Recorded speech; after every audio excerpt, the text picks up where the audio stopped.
Hello, I'm Coach Lisa Chavez, and today I'm talking to you about spinal waves. So we are going to be discussing frontal plane spinal waves, and if you like this video, please like it and share it, and subscribe to my YouTube channel. Let's get underway. These exercises are great for spinal mobility and to learn how to segment through your spine and move your spine with fluidity. Let's get underway. This frontal plane spinal wave is going to have us moving laterally in a wave pattern. We'll start with the knees straight. We're going to work to hold the shoulder girdle very still. We're going to start from the bottom, work our way up. We're going to start at the pelvis, and here's what happens. You'll tilt down on one side of the pelvis as you bend through that same knee. And then you'll straighten that knee and bend through the opposite side. Notice my shoulder girdle does not move. My pelvis tilts laterally. It tilts down on one side as that same knee bends. This is step one. Practice that for a while. Work on holding your shoulder girdle very still. Working on tilting down on one side of the pelvis, not rotating the pelvis. We're not looking for this. We're not looking for a turn of the pelvis. We're looking for a lateral tilt of the pelvis. One side drops. So work on that. Watch in the mirror if you need to in order to make sure that your shoulder girdle is staying still. And then from there, let's move on. The next step is we tilt. Let's start. Tilt the pelvis down on one side. Whichever knee is straight, then move your hips towards the straight knee. Got it? Now that knee that's straight softens up, and that side of the pelvis will dip down, and now we're ready to move the pelvis across towards the straight knee. Boom. There we go. Now once we're over to the side, we're going to tilt down on that side of the pelvis by bending through the knee. And now we've got the other leg straight here, so we've got to drive the hips over towards that side. Notice I've got this right side hiked up as I'm driving my hips to the right. Now I drop the right side of the pelvis, push the hips to the left, drop down left and bend left knee. Drive hips to the straight right leg, right knee is straight. And we're hiked up on the right side, then we'll dip down on the right side.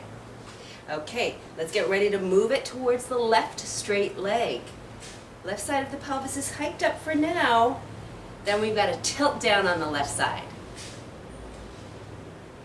Tilt down. So it's a tilt, then a shift. Tilt, then a shift. And whichever side is hiked up, you're going to move the hips in that direction. My left side is hiked up, I'm going to move the hips to the left. My right side is hiked, I'm going to move to the right. Okay. Now we've got the pelvis down. Now we're going to try to allow that wave to travel up the spine. We start at the pelvis, we tilt down left, we move to the right, and then we're going to wave over through the spine, all the way up to the crown of the head. Okay, so we've hiked up on the right side, so we're going to push to the right. Then, as if you have an imaginary wall at the side of you here, try to stack up through the side of your body towards that wall. And as soon as you touch the wall, you actually have to pull away from the wall in order to keep the wave going. That's the frontal plane spinal wave, and this is from the bottom up. We are initiating the movement from the pelvis and letting it travel up towards the crown of the head. Now let's see if we can take it from the top down. So we'll start at the head. And let's work on just holding the pelvis nice and still for now. Just make a little tilt of one ear down to the shoulder. Take it to the other side. Let's start right there. Drop one ear to one shoulder, then the other side. And now imagine there's a string attached to the crown of your head, and it pulls you a little bit over. So if I lower my right ear to my right shoulder, the crown of the head gets pulled a little bit more to the right.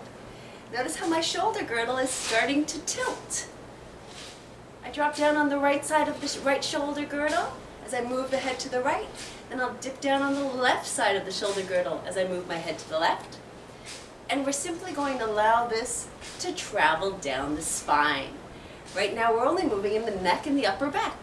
Let's try to allow it to go right on down to the pelvis, which means we have to start doing that thing about bending the knee and tilting the pelvis. Again, you're going to think of moving in the direction of the straight knee. Right leg is straight, so the crown of the head gets pulled to the right. But as soon as it's there, it starts to return to the left. Right leg is straight, I move to the right. Once I've pulled through to the right, notice my left leg is straight, so I've got to move the head to the left. Got it?